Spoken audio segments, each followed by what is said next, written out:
أعوذ بالله من الشيطان الرجيم. بسم الله الرحمن الرحيم. الف لام میم ذلك الكتاب لا ريب فيه. سورہ بقرہ کا ابتدائی حصہ ہے. اس میں پہلی آیت الف لام میم ہے. اس کو حروف مقطعات کہتے ہیں.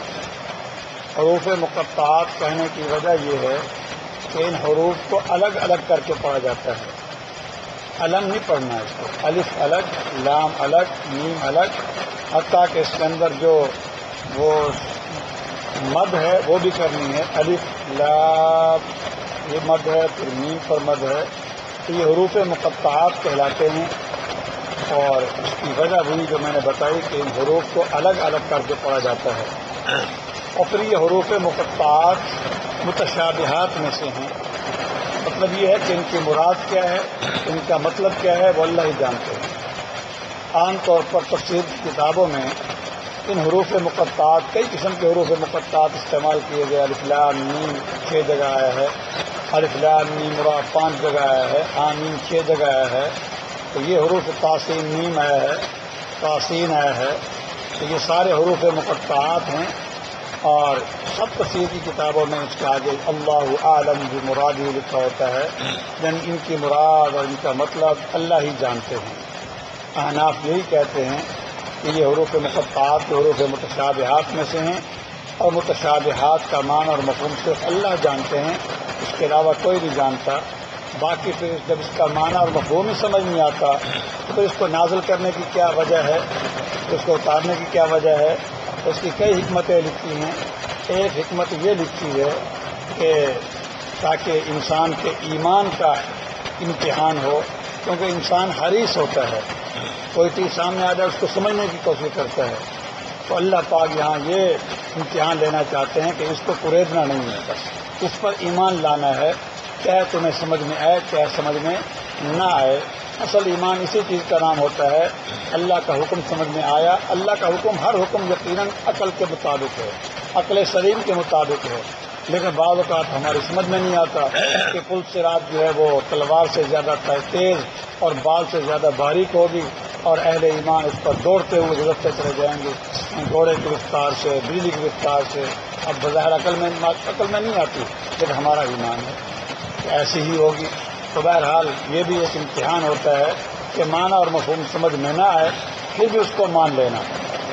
اور ایک حکمت یہ بھی بتائی ہے صاحب بزاوی نے اپنی تفسیر پر اندر کئی حکمتیں لکھی ہیں.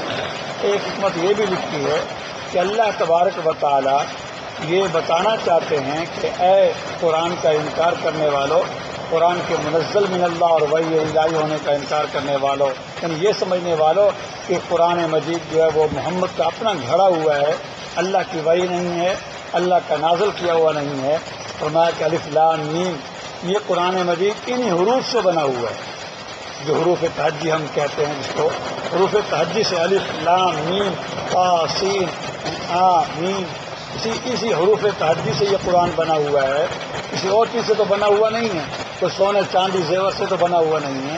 انہی حروف سے بنا ہوا ہے، جن حروف کو تم دن رات صبح شام استعمال کرتے رہتے ہو.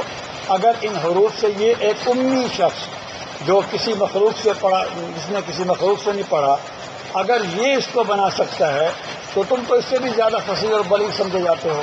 تم تو فصحاء اور بلغاء عرب کے سمجھے جاتے ہو، تم تو اس سے بھی زیادہ فصیح اور بلیغ سمجھے جاتے ہو.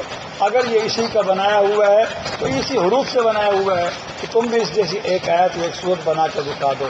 جب تم نہیں بنا سکتے، باوجود ہے کہ یہ کلام ایک امی تمہارے پاس لایا ہے. امی کا مطلب یہ نہیں کرنا جس نے لکھنا پڑھنا نہ سیکھا ہو، بلکہ جس نے مخلوق سے لکھنا پڑھنا نہ سیکھا ہو. اللہ پاک نے آپ کو سب کچھ سکھایا ہے. آپ بہت پڑھے لکھتے ہیں، تو اس کا مطلب یہ ہوتا ہے کہ امی کا مطلب کہ کسی نے مخلوق سے لکھنا پڑھنا نہیں سیکھا.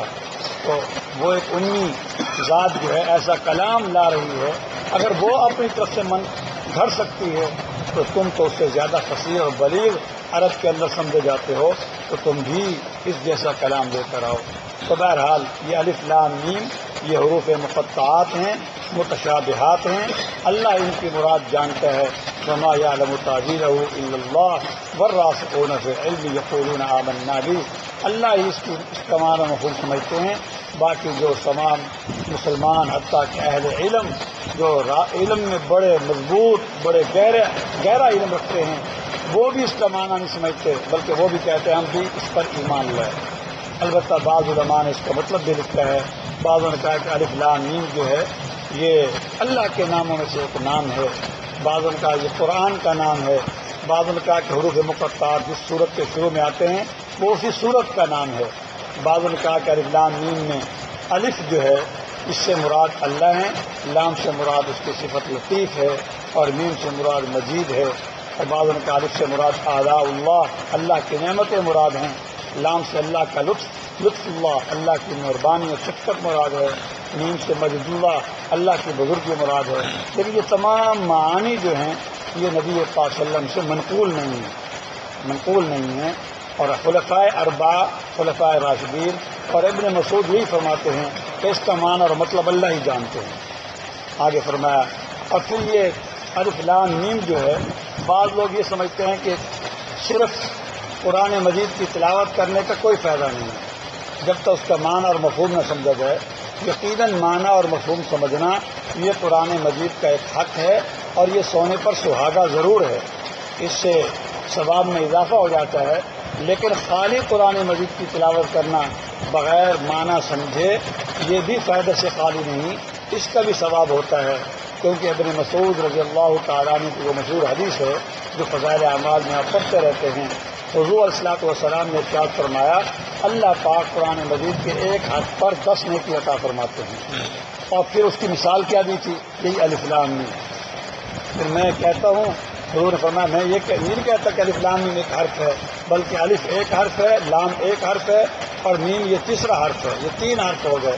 تو حضور علیہ الصلوۃ والسلام الف لام میم کی مثال دے رہے ہیں کہ اس پر 30 نیکیاں ملتی ہیں، حالانکہ الف لام میم کا معنی معلوم نہیں ہے، اہل علم کو بھی معلوم نہیں، علماء کو بھی اس کا معنی معلوم نہیں ہے، اس کے باوجود بھی اللہ تبارک و تعالیٰ الف لام میم کے پڑھنے پر 30 نیکیاں عطا فرماتے ہیں۔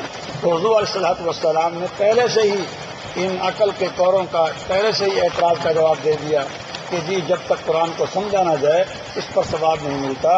حضور علیہ الصلوۃ والسلام نے اس حدیث کے اندر مثال ہی الف لام میم کی دی ہے، اور اس کا معنی کسی کو بھی معلوم نہیں، لیکن اس کے باوجود بھی اس پر 30 نیکیوں کا ثواب ملتا ہے۔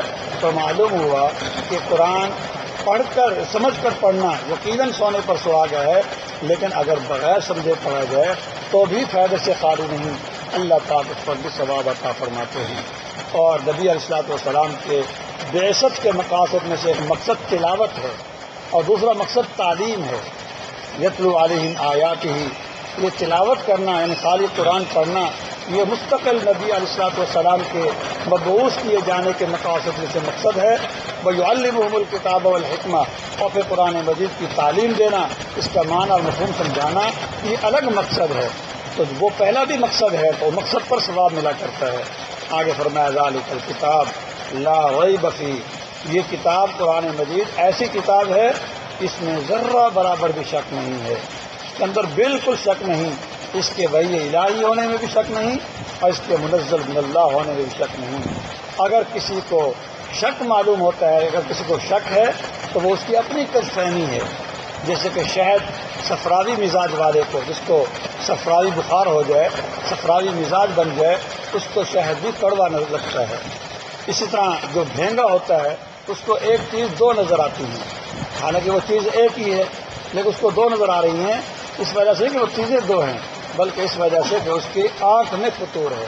اسی طرح صفراوی مزاج والے کو شہد بھی کڑوا لگتا ہے، اس وجہ سے نہیں کہ شہد ہے ہی کڑوا، شہد تو بہت میٹھا ہے، یہ اس کے اپنے مزاج کی خرابی کی وجہ سے۔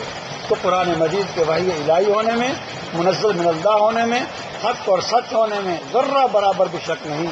اگر کسی بے وقوف کو اس میں شک لگتا ہے تو اس کی بے وقوفی اور حماقت کی وجہ سے ہے، اس کی کج فہمی کی وجہ سے، اور اس کی عقل میں فطور ہونے کی وجہ سے ہے۔ اور اگر کوئی آدمی اس کو صحیح بھی سمجھتا ہے اور نظر صحیح اس پر ڈالتا ہے اور اس کا وحی الہی ہونا اور منزل من اللہ ہونا بھی اس کو سمجھ میں آتا ہے، لیکن پھر بھی انکار کرتا ہے تو یہ اس کی ضد اور عناد کی وجہ سے ہے. جیسے دوسری جگہ فرمایا یعرفونہ کما یعرفون ابناءہم، کہ یہ لوگ آپ کو یا قرآن مجید کو اسی طرح حق جانتے ہیں جس طرح اپنی اولاد کا اپنی اولاد ہونا سمجھتے ہیں. ہر انسان سمجھتا ہے کہ یہ میری اولاد ہے، اس کو ذرہ برابر بھی شک نہیں ہوتا. اسی طرح یہ لوگ قرآن مجید کو بھی حق سمجھتے ہیں، حق جانتے ہیں، لیکن حق مانتے نہیں ہیں ضد اور عناد کی وجہ سے. تو بہرحال یہ کتاب ایسی کتاب ہے کہ اس کے اندر ذرہ برابر بھی شک نہیں اس بات میں کہ یہ اللہ کی وحی ہے اور یہ منزل من اللہ ہے.